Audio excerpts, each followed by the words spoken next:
Hi all, mid cap ഡോക്ടറിൻ്റെ weekly അനാലിസിലേക്ക് എല്ലാവർക്കും സ്വാഗതം. ഒരു ദിവസം നേരത്തെ ചെയ്യുന്നത് 1-2 ദിവസം മുന്നേ ചെയ്യുന്നത് എന്താണെന്ന് വെച്ച് കഴിഞ്ഞാൽ നിങ്ങൾ കുറച്ചുകൂടെ പഠിക്കാനും പരതാനും നിങ്ങളുടേതായിട്ടുള്ള വ്യൂ കണ്ടെത്താനൊക്കെയാണ് ഞാൻ ഈ നേരത്തെ ചെയ്യുന്നത്. ഇനി ഒരു ദിവസം ബാക്കിയുണ്ട്. ആ ഒരു ദിവസം ഞാൻ ഇന്ന് പറയുന്ന വ്യൂ ഇപ്പം ശനിയാഴ്ച വൈകുന്നേരത്തെ വ്യൂ ആണ് ഞാൻ ഈ പറയുന്നത്. നാളെ ഞായറാഴ്ച എന്ന് പറഞ്ഞൊരു ദിവസം കൂടെ ഉണ്ട്. എന്ത് വേണമെങ്കിലും സംഭവിക്കാം മാർക്കറ്റിൽ. അപ്പോൾ ഇന്നലത്തെ വ്യൂ വെച്ചിട്ടാണ് ഞാൻ ഈ കാര്യങ്ങൾ മുഴുവൻ പറയുന്നത്.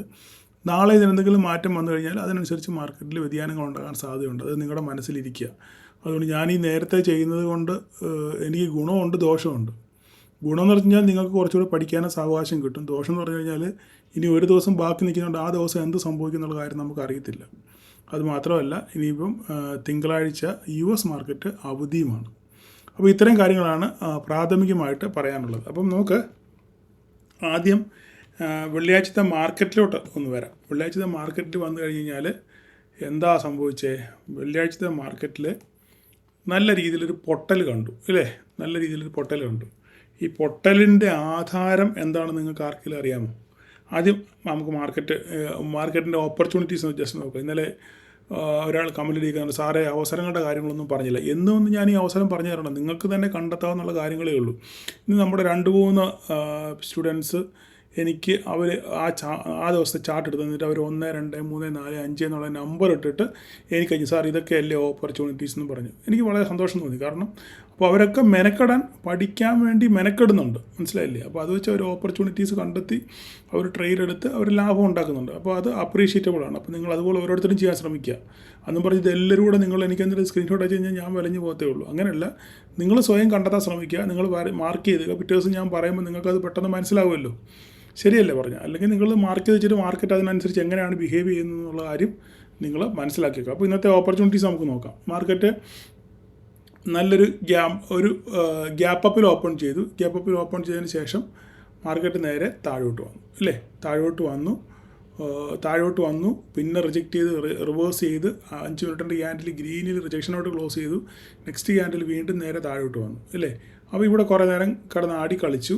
ഇവിടെ നമുക്കൊരു ട്രേഡ്, ഇവിടെ വേണമെങ്കിൽ ഒരു ട്രേഡ് ഒരു 5 മിനിറ്റിൻ്റെ ക്യാൻഡിൽ നിങ്ങൾ ട്രേഡ് എടുത്തെങ്കിൽ ഇവിടെ സ്റ്റോപ്പ് ലോസ് അടിച്ചു. വേറെ കൂടുതലൊന്നും പറയാനില്ല. ഞാൻ പറഞ്ഞല്ലോ, ഒരിക്കലും 100% നമുക്ക് വിജയിക്കാൻ പറ്റത്തില്ല. ഒരു സ്ട്രാറ്റജി 100% ഇല്ല. ഒരു കണ്ടെത്തലുകൾ 100% ഇല്ല. നമുക്ക് എപ്പോഴും 70% മാത്രമേ ഉള്ളൂ. ബാക്കി 30% നമ്മൾ എപ്പോഴും എന്ത് ചിന്തിക്കണം? നെഗറ്റീവ് മാത്രമേ ചിന്തിക്കാവൂ. 100% നമുക്കൊരു വിന്നിങ് പ്രോബബിലിറ്റി ഇല്ല ഒരു പരിപാടിക്കും. അങ്ങനെ പിന്നെ സ്റ്റോക്ക് മാർക്കറ്റിൽ ഇറങ്ങിയാലും വിജയിച്ചാൽ മതിയായിരുന്നല്ലോ. അപ്പം ഇവിടെ നിങ്ങൾ ട്രേഡ് എടുത്തു കഴിഞ്ഞാൽ, അപ്പോൾ നമ്മൾ നോക്കിക്കഴിഞ്ഞ് കഴിഞ്ഞാൽ ഏകദേശം എത്ര പോയിൻറ്റ്, ഇവിടുന്ന് ഏകദേശം 280, ഒരു 15-18 പോയിൻറ്റിൻ്റെ ഒരു ക്യാൻഡിലാണ്. നമ്മളിതിൽ ട്രേഡ് എടുത്തു കഴിഞ്ഞ് കഴിഞ്ഞാൽ നമ്മളിവിടെ ട്രേഡ് എടുത്തു കഴിഞ്ഞാൽ നമ്മുടെ സ്റ്റോപ്പ് ലോസ് അടിച്ചു. എൻട്രി കറക്റ്റാണ്, പക്ഷേ നമ്മുടെ സ്റ്റോപ്പ് ലോസ് അടിച്ചു. മാർക്കറ്റ് മുകളിലോട്ട് പോകാനുള്ള ടെൻഡൻസി കാണിച്ച ശേഷം നേരെ മാർക്കറ്റ് തിരിച്ചു. ഈ ഒരു സിവിയർ ഫോളിൻ്റെ കാര്യം എന്താണെന്നറിയാമോ? ഈ ഒരു സിവിയർ ഫോളിൻ്റെ കാര്യം, മാർക്കറ്റിൽ ഒരു റൂമർ ഇറങ്ങി. റൂമർ എന്താണെന്നറിയാമോ? അതായത് അമേരിക്ക US വീണ്ടും ഇത്രയും നാളും ഇപ്പം നിലവിൽ US താരിഫ് ഏർപ്പെടുത്തിയിരിക്കുന്ന പ്രോഡക്ട്സിനാണ്. നിങ്ങളത് മനസ്സിലാക്കണം. പ്രോഡക്റ്റുകൾക്കാണ് എന്താ ചെയ്തേക്കുന്നത്? അവർ താരിഫ് അടിച്ചേക്കുന്നത്. സർവീസുകൾക്ക് ഒരിക്കലും അവർ താരിഫ് ഇതിലായിട്ട് ഇംപ്ലിമെൻറ്റ് ചെയ്തിട്ടില്ല. ഓക്കെ, അപ്പം കുറേ CNBCയിലും അവിടെ ഇവിടെയൊക്കെ കുറേ ന്യൂസുകൾ വന്നു കഴിഞ്ഞാൽ സർവീസസിനും US താരിഫ് ഏർപ്പെടുത്താൻ പോകുന്നു എന്നുള്ളൊരു വാർത്ത വന്നു. ആ വാർത്തയുടെ അടിസ്ഥാനത്തിലാണ് ഈ വലിയ പൊട്ടൽ. ഇതെന്ന് വെച്ച് കഴിഞ്ഞാൽ നമ്മൾ നോക്കി മനസ്സിലാവും. എത്ര ഒരു ഒറ്റ ക്യാൻഡിലിൽ തന്നെ 757, ഏകദേശം 150 പോയിൻറ്റിൻ്റെ ക്യാൻഡിലായത്. 150 പോയിൻറ്റിൻ്റെ ക്യാൻഡിൽ ഒറ്റ വീഴ്ചയായിരുന്നു.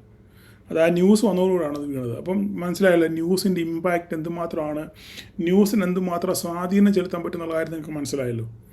ഓക്കെ, അപ്പം ആ ഒരു ന്യൂസിൻ്റെ പുറത്താണ് മാർക്കറ്റ് 8 നില പൊട്ടി നേരെ തിരിച്ചതായിട്ട് വന്ന് ഇവിടെ ഇവിടെ ഈ ഏരിയ എത്തി കഴിഞ്ഞപ്പോഴാണ് പിന്നെ തിരിച്ച് ന്യൂസ് വന്നു. അത് ഫേക്ക് ന്യൂസാണ് എന്ന് പറഞ്ഞ് അടുത്ത ന്യൂസ് വന്നു. അപ്പം CNBCയും പിന്നെ എല്ലാവരും പറഞ്ഞു, CNBCയും ബ്രോക്കർമാരും മണി കൺട്രോൾ എല്ലാവരും പറഞ്ഞു. അപ്പോൾ എല്ലാവരോടും ചോദിച്ചപ്പോൾ അവർ പറഞ്ഞു, ഞങ്ങൾ ബ്ലൂംബർഗും റോയിട്ടേഴ്സും പറഞ്ഞ അനുസരിച്ചാണ് ഞങ്ങൾ അങ്ങനെ ഒരു ന്യൂസ് പബ്ലിഷ് ചെയ്യുമെന്ന് പറഞ്ഞു. അപ്പോൾ ബ്ലൂംബർഗിനോട് ചോദിച്ചു പറഞ്ഞു ഞങ്ങൾ അങ്ങനെ ഒരു ന്യൂസ് പറഞ്ഞിട്ടുമില്ല, അങ്ങനെ ഒരു ന്യൂസേ ഇല്ല എന്ന് അവർ പറയുന്നു. അപ്പോൾ ചുരുക്കം പറഞ്ഞാൽ ട്രൗസർ കീറേണ്ടവനെല്ലാം ട്രൗസർ കീറി. ക്ലിയർ അല്ലേ? പച്ച മലയാളത്തിൽ പറഞ്ഞു കഴിഞ്ഞാൽ, നാടൻ ഭാഷ പറഞ്ഞാൽ ട്രൗസർ കീറേണ്ടവൻ്റെ എല്ലാം ട്രൗസർ കീറി. അതിനുശേഷം അയ്യോ സോറി എന്ന് പറഞ്ഞ് ന്യൂസ് ചാനലെല്ലാം അപ്പോളജൈസ് കൊടുത്തു. അത് പറഞ്ഞിട്ട് കാര്യമുണ്ടോ? അപ്പോളജൈസ് കൊടുത്തിട്ട് വല്ല കാര്യമുണ്ടോ? പോകേണ്ടവൻ്റെ കാശെല്ലാം പോയില്ലേ? അപ്പോൾ ഇതാണ് മാർക്കറ്റ്. അതുകൊണ്ട് നമ്മളെപ്പോഴും മാർക്കറ്റിൽ കളിക്കുമ്പം വളരെ സൂക്ഷിച്ചും കൃത്യമായ സ്റ്റോപ്പ് ലോസും ഒക്കെ വെച്ചുമാണ് നമ്മൾ കാര്യങ്ങളെ അപഗ്രഥിക്കാൻ. ഓക്കെ, അപ്പം ഇതാണ് അവിടെ സംഭവിച്ചത്. ഇതെൻ്റെ എല്ലാം പോയോ? ഒരു സെക്കൻഡ് ഹോൾഡ് ചെയ്യണേ. ഓക്കെ, അപ്പം നമുക്കിനി ഇവിടെ എന്താ സംഭവം? അപ്പോൾ ഞാൻ ഈ പറഞ്ഞതിന് താല്പര്യം ഈ ഒരു ക്യാൻഡിൽ നിങ്ങളെ സ്റ്റോപ്പ് ലോസ് അടിച്ച കാര്യമാണ് പറയുന്നത്. ഓക്കെ, അതിനുശേഷം മാർക്കറ്റ് ഭീകരമായിട്ട് ഫോളോ ചെയ്തു. അപ്പോൾ ഇവിടെ വന്നതിന് ശേഷം വീണ്ടും മാർക്കറ്റ് നമുക്ക് ഇവിടെ ഒരു ഓപ്പർച്യൂണിറ്റി നോക്കുകയാണെന്നുണ്ടെങ്കിൽ നമുക്ക് ഓരോ ഓപ്പർച്യൂണിറ്റി ഇവിടെ ഇത് ഒരു ഓപ്പർച്യൂണിറ്റിയാണ് ഇല്ലേ? ഒരു ഗ്രീൻ ക്യാൻഡിൽ കുറേ നേരം മാർക്കറ്റ് നമ്മുടെ ഈ ലൈൻ 702 തന്നെ കൺസോൾട്ടേറ്റ് ചെയ്യാൻ ശ്രമിച്ചു അല്ലേ? കൺസോൾട്ടേറ്റ് ചെയ്യാൻ ശ്രമിച്ചു. ഇവിടുന്ന് റിജക്ഷൻ വന്നു, നേരെ താഴെ പോയി തിരിച്ച് കയറി റീടെസ്റ്റ് ചെയ്തു. ഇങ്ങനെ ആടി കളിച്ച് 2 റിജക്ഷൻ അടുപ്പിച്ചു. നമ്മളെപ്പോഴും ഒരു ട്രേഡ് എടുക്കുമ്പം ചെറിയ സ്റ്റോപ്പ് ലോസുമാണ് നമ്മൾ എപ്പോഴും പ്രിഫർ ചെയ്യുക. അപ്പോൾ ഇവിടെ നോക്കിക്കഴിഞ്ഞാൽ മനസ്സിലാവും 2 റിജക്ഷൻ ഒരുപോലെ വന്നു. അപ്പോൾ ഈ 2 റിജക്ഷൻ ഒരേപോലെ വന്നപ്പോൾ എന്താ ഡബിൾ കൺഫർമേഷനാണ്. മാർക്കറ്റ് ഒരു പക്ഷേ താഴോട്ട് വരാനുള്ള സാധ്യത ഉണ്ട്. അപ്പോൾ തന്നെ നമുക്ക് ചെറിയ സ്റ്റോപ്പ് ലോസേ ഉള്ളൂ അല്ലേ? അപ്പോൾ ആ ചെറിയ സ്റ്റോപ്പ് ലോസ് നമുക്ക് ട്രേഡ് നോക്കി കഴിഞ്ഞാൽ സുന്ദരമായിട്ട് നല്ലൊരു ട്രേഡ് നമുക്ക് കിട്ടി ഇല്ലേ? ആ കിട്ടിയത് എവിടെയാണ്? കറക്റ്റ് നമ്മുടെ ട്രെൻഡ് ലൈൻ. കുരങ്ങനെയൊക്കെ നമുക്കടുത്ത് മാറ്റാം.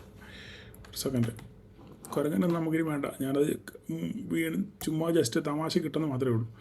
ഓക്കെ, അപ്പം കറക്റ്റ് നമ്മൾ നോക്കിക്കഴിഞ്ഞാൽ നമ്മുടെ എന്താണ് കറക്റ്റ് നമ്മുടെ ട്രെൻഡ് ലൈൻ വന്ന് സപ്പോർട്ട് എടുത്ത് മാർക്കറ്റ് തിരിച്ചു കയറി ഇല്ലേ? അപ്പോൾ ഈ ഒരു ട്രേഡ് എടുത്തവർക്ക് പ്രോഫിറ്റ് കിട്ടിക്കാണും. അതിനുശേഷം നമ്മുടെ ട്രെൻഡ് ലൈനിൽ വന്ന് കറക്റ്റായിട്ട് സപ്പോർട്ട് എടുത്ത് വീണ്ടും ഒരു 5 മിനിറ്റിൻ്റെ ക്യാൻഡിലൂടെ നമുക്കൊരു 90% ബോഡിയോട് കിട്ടി. ഇത് നല്ലൊരു പെർഫെക്റ്റ് ട്രേഡാണ്. എന്നാൽ അറിയാമോ, നമുക്ക് സ്റ്റോപ്പ് ലോസ് വളരെ ചെറുത്, അടിച്ചാലും ചെറിയ സ്റ്റോപ്പ് ലോസ് അടിക്കത്തുള്ളൂ ഇല്ലേ? അത് മാത്രമല്ല നമുക്ക് കറക്റ്റ് ഒരു സപ്പോർട്ട് ലൈനുണ്ട്, സപ്പോർട്ട് ട്രെൻഡ് ലൈനുണ്ട്. ഈ ട്രെൻഡ് ലൈൻ പല പ്രാവശ്യം ടെസ്റ്റ് ചെയ്തതാണ്. നിങ്ങൾക്ക് അറിയാവുന്ന കാര്യമാണ്. എൻ്റെ സ്ഥിരമായിട്ട് കാണുന്നതാണെങ്കിൽ ഒക്കെ നമുക്കറിയാം. നമ്മൾ സ്ഥിരമായിട്ട് ട്രെൻഡ് ലൈന് റെസ്പെക്റ്റ് ചെയ്യുന്ന ഒരു ട്രെൻഡ് ലൈനായത് ഇല്ലേ? അവിടുന്ന് മാർക്കറ്റ് ഇവിടുന്ന് റിവേഴ്സ് ചെയ്യാൻ തുടങ്ങി. നമുക്കൊരു സ്റ്റോപ്പ് ലോസ് ഇവിടുന്ന് ട്രേഡ് എടുത്തു കഴിഞ്ഞാൽ സുന്ദരമായിട്ട് നമുക്ക് എത്ര കിട്ടിയോ അത്രയും നിങ്ങളുടെ മനോധർമ്മം പോലെ നിങ്ങൾക്ക് ഒരു ഓപ്പർച്യൂണിറ്റി കിട്ടാനുള്ള സാധ്യത വളരെ കൂടുതലായിരുന്നു ഇല്ലേ? അപ്പം ഇവിടെ നമ്മൾ മനസ്സിലാക്കേണ്ട ഒരു കാര്യം എന്ന് വെച്ചാൽ മാർക്കറ്റിൻ്റെ ക്യാൻഡിലുകളെ അല്ലെങ്കിൽ ചാർട്ടിനെ നമ്മൾ ശരിക്കും അപഗ്രഥിച്ചതിന് ശേഷം മാത്രം നമ്മളൊരു ട്രേഡിനെ പറ്റി ചിന്തിക്കുക. കൃത്യമായ ഓപ്പർച്യൂണിറ്റി നമ്മൾ കണ്ടെത്താൻ ശ്രമിക്കുക. ഓക്കെ, അതും ചെറിയ സ്റ്റോപ്പ് ലോസ് കിട്ടുകയാണെന്നുണ്ടെങ്കിൽ അതായിരിക്കും ഏറ്റവും നല്ല കാര്യം. അപ്പോൾ നമ്മൾ ഇത് ഒരു ദിവസം കൊണ്ട് 2 ദിവസം കൊണ്ട് കിട്ടത്തില്ല. ഓക്കെ, നിങ്ങൾ സ്ഥിരമായിട്ട് ചാർട്ടിനെ വാച്ച് ചെയ്യുകയാണെന്നുണ്ടെങ്കിൽ നമുക്ക് കിട്ടാനുള്ളൊരു സാധ്യത. അപ്പോൾ ഞാൻ ഇവിടുന്ന് മാർക്കറ്റ് തിരിച്ച് കയറിയപ്പോഴേ ഞാൻ പറഞ്ഞു 702 എത്തും. 702 ശേഷം ഇവിടെ എത്തി 778 മുകളിൽ അല്ല ഈ ഹൈ കട്ട് ചെയ്ത് മുകളിൽ പോകുകയാണെന്നുണ്ടെങ്കിൽ നമുക്ക് ഒരു ഷോർട്ട് കവറിങ് റാലി പ്രതീക്ഷിക്കാം എന്ന് ഞാൻ പറഞ്ഞു. പക്ഷേ അവിടെ ഒന്നും പോയില്ല. നമ്മുടെ ലെവൽ കറക്റ്റായിട്ട് 700 എടുത്തിട്ട് ടെസ്റ്റ് ചെയ്ത് മാർക്കറ്റ് അവിടെ നിന്ന് റിജക്റ്റ് ചെയ്തു. ഇതും ഒരു റിജക്ഷൻ ക്യാൻഡിലാണ്. വേണമെങ്കിൽ ഒരു ട്രേഡ് നമുക്ക് അവിടെയും കിട്ടും. ഓക്കെ, അപ്പോൾ ഇത്രയൊക്കെയാണ് നമുക്ക് ഓപ്പർച്യൂണിറ്റീസ്. ഓക്കെ, അപ്പം നമ്മൾ ഇനിയിപ്പോൾ നമുക്ക് എന്താ വേണ്ടത്? നമുക്ക് മാർക്കറ്റിലോട്ട് വരാം. മാർക്കറ്റിലോട്ട് വരുന്നതിന് മുമ്പ് ഈ ആഴ്ചത്തെ 1-2 കാര്യങ്ങൾ, ഈ ആഴ്ച സ്വാധീനിക്കാനുള്ള 1-2 കാര്യങ്ങൾ നമുക്ക് ഒന്ന് പരിശോധിക്കാം. ഓക്കെ, ഒന്നാമത്തെ കാര്യം എന്ന് പറഞ്ഞു കഴിഞ്ഞാൽ മാർക്കറ്റ് ട്രംപുമായിട്ടുള്ള പ്രശ്നത്തിൽ ഇങ്ങനെ ആടി ഒരു കലുഷിതമായിട്ട് നിൽക്കുകയാണ്. അപ്പം കഴിഞ്ഞ ദിവസം അല്ല വെള്ളിയാഴ്ച നമ്മൾ ട്രംപ് 1-2 ഡയലോഗുകൾ പറയായിരുന്നു ഇല്ലേ? അപ്പം നമ്മൾ ഇന്ത്യ റഷ്യ നമ്മുടെ കൈവിട്ട് പോയി, ഇനി നമുക്ക് ഒരു കറക്റ്റ് പച്ച മലയാളം പുള്ളി പച്ച മലയാള ഭാഷ പറഞ്ഞു കഴിഞ്ഞാൽ ഇന്ത്യയും റഷ്യയും അന്ധകാരത്തിലേക്ക് പോയെന്നാണ് പറഞ്ഞത്. അന്ധകാരത്തിലേക്ക് പോയി, നമുക്കവരെ നഷ്ടപ്പെട്ടു എന്ന് പറഞ്ഞ് വിലപിക്കുന്ന ഒരു ട്രംപിനെയാണ് നമ്മളവിടെ കണ്ടത്. ഓക്കെ, അപ്പം അത് പുള്ളിയുടെ ഒരു നിരാശയെ സൂചിപ്പിക്കുന്ന നിരാശയും അതിൻ്റെ കൂടെ തന്നെ ദേഷ്യവും കൂടെ സൂചിപ്പിക്കുന്ന ഒരു ഡയലോഗായിരുന്നു അന്നേരം പറഞ്ഞത്. അതിൻ്റെ പുറകെ അവരുടെ ഒരു സെക്രട്ടറി പറഞ്ഞത് 2 മാസത്തിനകം ഇന്ത്യ പാട്ടും പാടി തിരിച്ചു വരും, ഈ ട്രേഡ് ഡീൽ ഒപ്പിടാൻ പാട്ടും പാടി തിരിച്ചു വരും എന്ന് പറഞ്ഞു. ഈ രണ്ട് കാര്യം പറഞ്ഞു. ഈ രണ്ട് കാര്യം പറഞ്ഞപ്പോഴും ഇന്ത്യ റെസ്പോണ്ട് ചെയ്തില്ല. ഞാൻ ഓൾറെഡി എൻ്റെ പഴയ വീഡിയോകളിലൊക്കെ പറഞ്ഞിട്ടുണ്ട്. എന്താ പറഞ്ഞത്?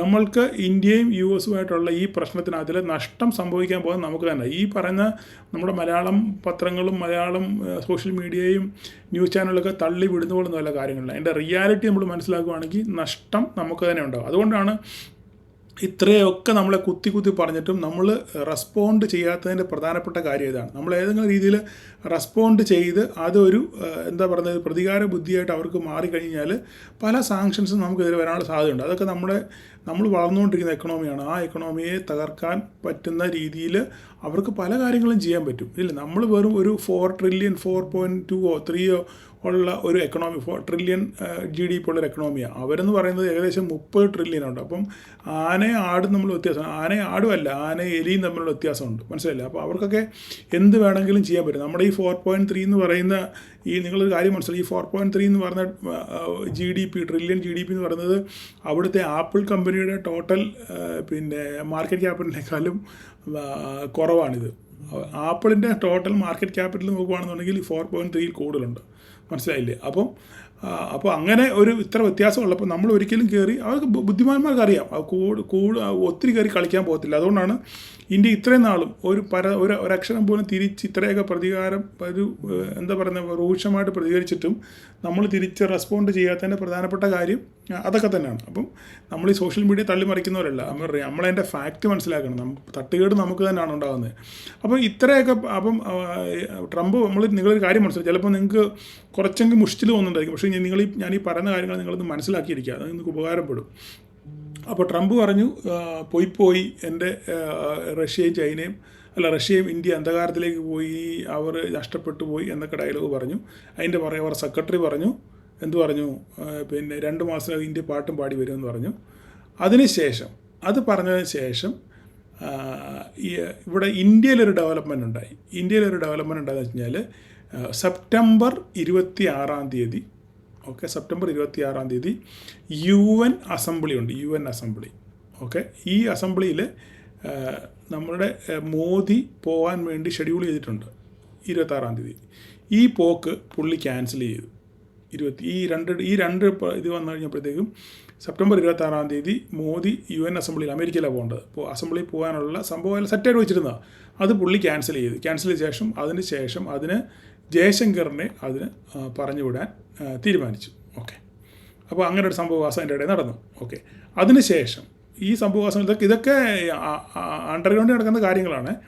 അതിനുശേഷം പെട്ടെന്ന് തന്നെ അമേരിക്കയിൽ നിന്ന് നമ്മുടെ ഡൊണാൾഡ് ട്രംപ് ഒരു ഡയലോഗ് പറഞ്ഞു, ഇല്ല, ഇന്ത്യയുമായിട്ടുള്ള ബന്ധം ഞങ്ങൾ ഇപ്പോഴും അതുപോലെ ഇരിക്കുന്നത്, മോഡി എൻ്റെ ഫ്രണ്ടാണ്, ഞങ്ങൾക്ക് അങ്ങനെ പിരിയാൻ പറ്റത്തില്ല, പുള്ളി അടിപൊളി പ്രധാനമന്ത്രിയാണ്, മാടയാണ് കോടയാണ് എന്നൊക്കെ പറഞ്ഞ് എന്താ പറയുന്ന ഒരു സോപ്പിടൽ ഒരു സമവായത്തിൻ്റെ ഒരു ലക്ഷണത്തിൽ ഒരു സോഷ്യൽ മീഡിയയിലൂടെ പുള്ളിയുടെ ട്രൂത്ത് സോഷ്യലിൽ ഒരു ഡയലോഗ് ഇട്ടു.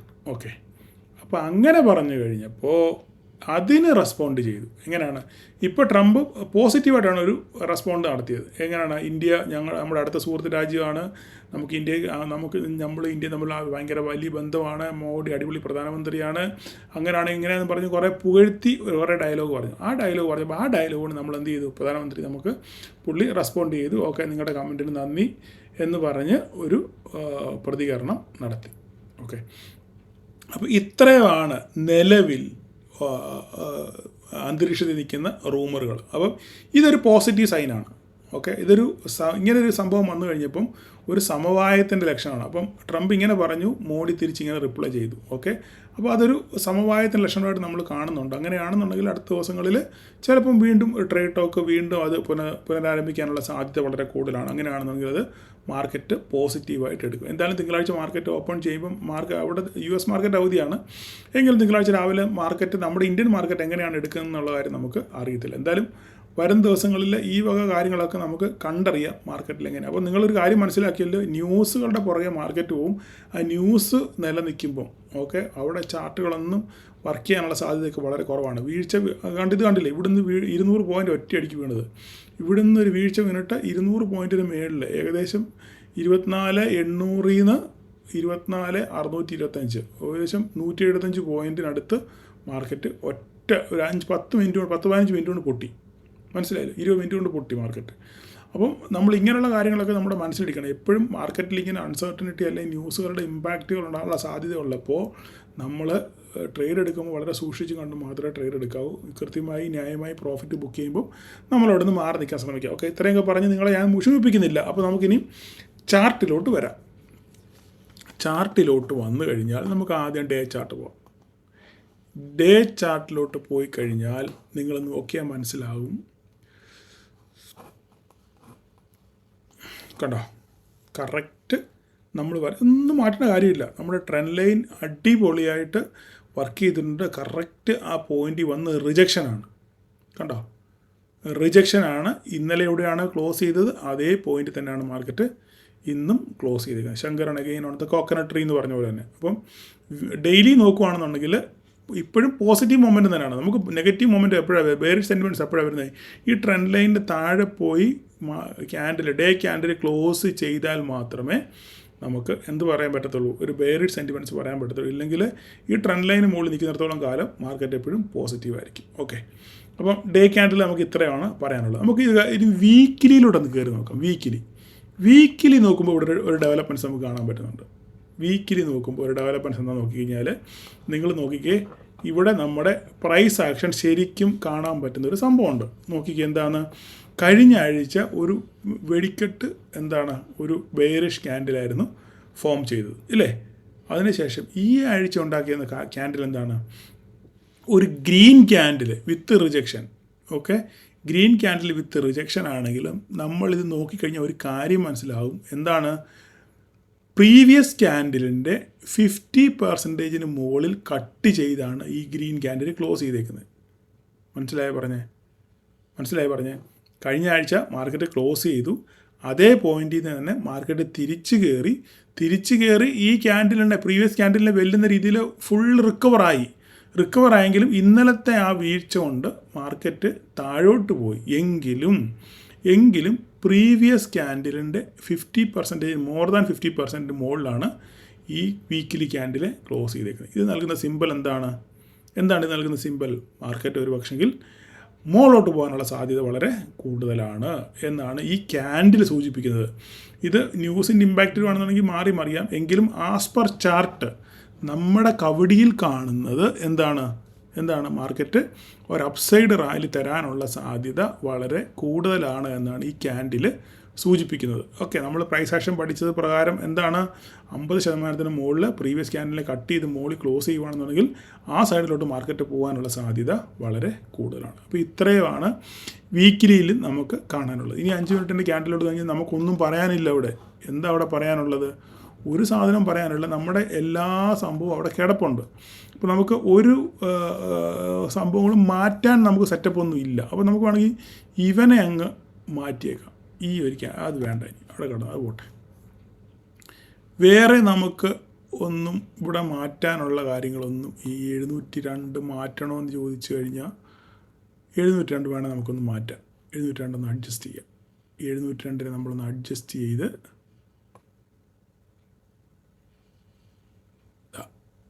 712 ഒരു 10 പോയിൻ്റ് കൂടെ ഞാൻ കയറ്റി വെച്ചു. വേണ്ട, ഇങ്ങനെ ആയിക്കോട്ടെ. ഒരു മിനിറ്റ്. ഓക്കെ, 702 ഞാൻ 10 പോയിൻ്റ് കഴിഞ്ഞ് 713 അത് മാത്രം ഒന്ന് അഡ്ജസ്റ്റ് ചെയ്തിട്ടുണ്ട്. ഓക്കെ, വേറെ പ്രത്യേകിച്ച് ഒന്നും മാറ്റാൻ നമുക്ക് ഇതിനകത്തിൽ ഉള്ളത് ഈവനെ വേണമെങ്കിൽ ഇച്ചിരി ഒന്ന് അഡ്ജസ്റ്റ് ചെയ്യാം. ഇവിടെ നിൽക്കട്ടെ. അപ്പോൾ 836 947 ഇടത്താവളം വരയ്ക്കാനുണ്ടോ? ഇടത്താവളം വരയ്ക്കാൻ വേണമെങ്കിൽ നമുക്ക് ഇന്നലെ ഒരു ബിരുദൻ നമ്മുടെ ഈ കമൻറ്റ് എഴുതിക്കുന്നുണ്ട്, ഓരോ 50 പോയിൻറ്റിന് ഇടയ്ക്ക് വെച്ച് ഓരോ ലൈനും ഇട്ട് വെച്ചാൽ മതി, കറക്റ്റായിട്ട് വർക്ക് ചെയ്യുന്നു. എന്നാൽ പിന്നെ പുള്ളി ഗ്രൂപ്പിൽ ഇവിടെ ഈ കാണേണ്ട കാര്യമേ ഇല്ലല്ലോ.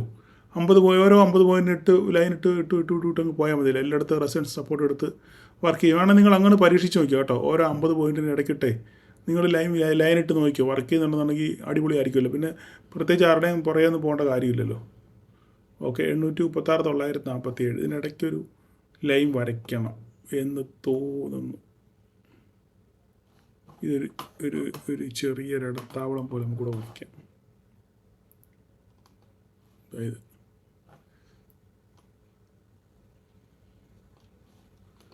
അതോടെ ഒരിടത്താവളം പോലെ ചുമ്മാ ഇട്ടേക്കുന്നതാണേ. നമുക്ക് നോക്കാം.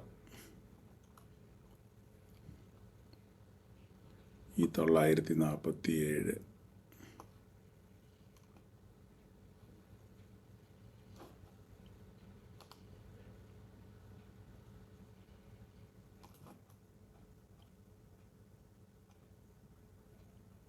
ഓക്കെ, ഇത് ഞാൻ മാറ്റി 934 ആക്കി കേട്ടോ.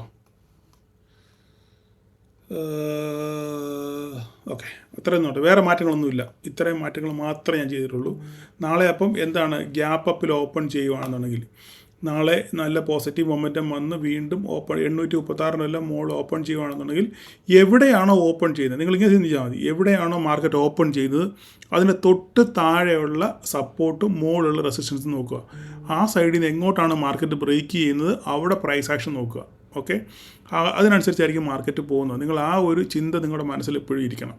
ഓക്കെ, എവിടെയാണ് മാർക്കറ്റ് ഗ്യാപ്പ് അപ്പ് ആയാലും ഗ്യാപ്പ് ഡൗൺ ആണ്, എവിടെയാണ് മാർക്കറ്റ് ഓപ്പൺ ചെയ്യുന്നത് അതിൻ്റെ തൊട്ട് മുകളിലുള്ള റെസിസ്റ്റൻസും താഴെയുള്ള സപ്പോർട്ട് നോക്കുക. അവിടെ എന്താണ് പ്രൈസ് ആക്ഷൻ നടക്കുന്നത് അതിനനുസരിച്ചായിരിക്കും മാർക്കറ്റ് നിങ്ങൾക്ക് ട്രേഡ് പ്ലാൻ ചെയ്യേണ്ടത്. ഓക്കെ, അപ്പോൾ നമുക്ക് 2-3 സ്റ്റോക്കും കൂടെ ജസ്റ്റ് ഒന്ന് നോക്കിയേക്കാം. നമുക്ക് ഈ മാർക്കറ്റിനെ താഴോട്ട് കൊണ്ടുപോകാനുള്ള മെയിൻ കാരണം എന്ന് പറഞ്ഞു കഴിഞ്ഞാൽ ഈ ബാങ്കുകളാണ്. HDFC ബാങ്ക് എല്ലാം വളരെ മോശം പെർഫോമൻസാണ്, വളരെ മോശം പെർഫോമൻസാണ്. ഓക്കെ, നമ്മൾ ഡേയിലോട്ടൊന്ന് നോക്കിക്കഴിഞ്ഞാൽ കണ്ടോ, വളരെ മോശം പെർഫോമൻസാണ്. ഈ 940 വന്ന് കറക്റ്റ് സപ്പോർട്ട് എടുത്താണ് HDFC നിൽക്കുന്നത്. ഞാൻ പണ്ട് പറഞ്ഞ ഓർമ്മയുണ്ടോ, വടയും ബോണ്ടയും ചായയൊക്കെ കൊടുത്ത് എല്ലാവർക്കും ബോണസ് ഷെയറും ഡിവിഡൻഡ് കൊടുത്തതിന് ശേഷം അവശനായിട്ട് താഴോട്ട് വരുമെന്ന് പറഞ്ഞു. അങ്ങനെ തന്നെ സംഭവിച്ചു. ഓക്കെ, അപ്പോൾ ഇനിയിപ്പോൾ ഇവിടെ ഒരു റിക്കവറി ഉണ്ടായെങ്കിൽ 960 എന്ന് പറയുന്നത് ഒരു ക്രിട്ടിക്കലാണ്. 960 താഴോട്ട് പോകുകയാണെന്നുണ്ടെങ്കിൽ പിന്നെയും വീണ്ടും ഈ 940 ടെസ്റ്റ് ചെയ്യാനുള്ള സാധ്യതയുണ്ട്. നിങ്ങൾ ശരിക്കും ഒന്ന് വാച്ച് ചെയ്തോളൂ. അതുപോലെ ICICI നോക്കിക്കഴിഞ്ഞാൽ ICICI പറഞ്ഞ പോലെ തന്നെ കറക്റ്റ് നമ്മൾ കറക്റ്റ് വരച്ച ലൈനിൽ വന്ന് സപ്പോർട്ട് എടുത്ത് നിൽക്കുകയാണ്. അപ്പോൾ എല്ലാം ഒരു ബെയറിഷ് സെൻറ്റിമെൻറ്റ്സാണ്. കോട്ടക് ബാങ്കൊക്കെ 1945 ഞാൻ പറഞ്ഞ് 2250 കടന്നപ്പോഴേ ഞാനിത് പറഞ്ഞതാണ്. ഓൾറെഡി ഈ സാധനം താഴോട്ട് വരാനുള്ള സാധ്യത വളരെ കൂടുതലാണ്. ഇതിൻ്റെ ചരിത്രം പരിശോധിക്കുകയാണെന്നുണ്ടെങ്കിൽ ഇതായിരിക്കും ഇതിൻ്റെ റേഞ്ച്. ഇതൊക്കെ ചിലപ്പോൾ ഒരു പക്ഷേ 1700 വരാനുള്ള സാധ്യതയുണ്ട്. അങ്ങനെയാണ് ഇതിൻ്റെ ചരിത്രം. നമുക്ക് നോക്കാം എന്താ സംഭവിക്കുന്നതെന്ന്. ഓക്കെ, അടുത്ത ആക്സിസ് ബാങ്ക് 1050 ബ്രോക്കർമാർ പറഞ്ഞതാണ്. 1050 റേഞ്ച് കഴിഞ്ഞ് ഇങ്ങനെ മാർക്കറ്റ് ഇങ്ങനെ നിൽക്കുക. അതൊക്കെ പണ്ട് വരച്ചിട്ടാണ് ഡേറ്റ്. അപ്പോൾ ഈ 1060 മുകളിൽ നിലനിൽക്കുമ്പോഴേ ആക്സിസ് ബാങ്കിന് മുകളിലോട്ടുള്ള പ്രയാണമുള്ളൂ. ഇല്ലെങ്കിൽ ഇത് താഴോട്ട് തന്നെ വരാനുള്ള സാധ്യതയാണ് കൂടുതൽ. ഇൻഫി നോക്കുകയാണെന്നുണ്ടെങ്കിൽ വളരെ ദയനീയമാണ് ഇൻഫിയുടെ കാര്യം. കാരണം എല്ലാം ഈ IT സെക്ടറിനെ ആശ്രയിച്ചാണ് ഇനിയുള്ള അങ്ങ് മുമ്പോട്ടുള്ള നാളുകൾ. കാരണം ഇതിനെങ്ങാനും വല്ലത് ആരിഫോയിലും അടിക്കുകയാണെന്നുണ്ടെങ്കിൽ ഇത് പാതാളക്കുഴിയിലോട്ട് തന്നെ തിരിച്ചു പോകും. അപ്പം 1369 ഏറ്റവും മേജർ ഒരു സപ്പോർട്ടെന്ന് പറയാനുള്ളത്. നിങ്ങളത് നോക്കുക, ഇത് ബ്രേക്ക് ആകുമോ ഇല്ലയോ എന്നുള്ള കാര്യം. ഓക്കെ, ഇത് നിങ്ങൾ മനസ്സിൽ ഓർത്ത് വെക്കുക. TCS കൂടെ ജസ്റ്റ് നോക്കിയേക്കാം. ഈ പറഞ്ഞ പോലെ എല്ലാം ബെയറിഷ് സെൻറ്റിമെൻറ്റ്സ് ആണ്. അവിടെ എല്ലാം ആ സപ്പോർട്ട് ലെവലിനടുത്താണ് എല്ലാം നിൽക്കുന്നത്. നമ്മുടെ റിലയൻസ് കൂടെ നോക്കിക്കഴിഞ്ഞാൽ റിലയൻസിനെയും അവർ കയറി ചൊറിഞ്ഞിട്ടുണ്ട്. അമേരിക്ക കയറി ചൊറിഞ്ഞിട്ടുണ്ട്. അതിൻ്റെ ഒരു ഇമ്പാക്റ്റാണ് ഈ കാണുന്നത്. എന്തായാലും 1368 1323 ഒരു മേജർ സപ്പോർട്ട്. ഓക്കെ, അപ്പോൾ ഇതെല്ലാം നിങ്ങൾ നോക്കി വെക്കുക എന്താണ് സംഭവിക്കുന്നതെന്ന്. ഓക്കെ, ഈ സ്റ്റോക്കുകളെയൊക്കെ നോക്കുക, അതിൻ്റെ സെൻറ്റിമെൻറ്റ്സ് നോക്കുക, എങ്ങോട്ടാണ് യാത്രയെ നോക്കുക. ബാങ്ക് നിഫ്റ്റി നമുക്ക് ജസ്റ്റ് ഒന്ന് നോക്കാം. ബാങ്ക് നിഫ്റ്റി 5 മിനിറ്റ് നോക്കി കഴിഞ്ഞാൽ ഒന്നും പറയാനില്ല.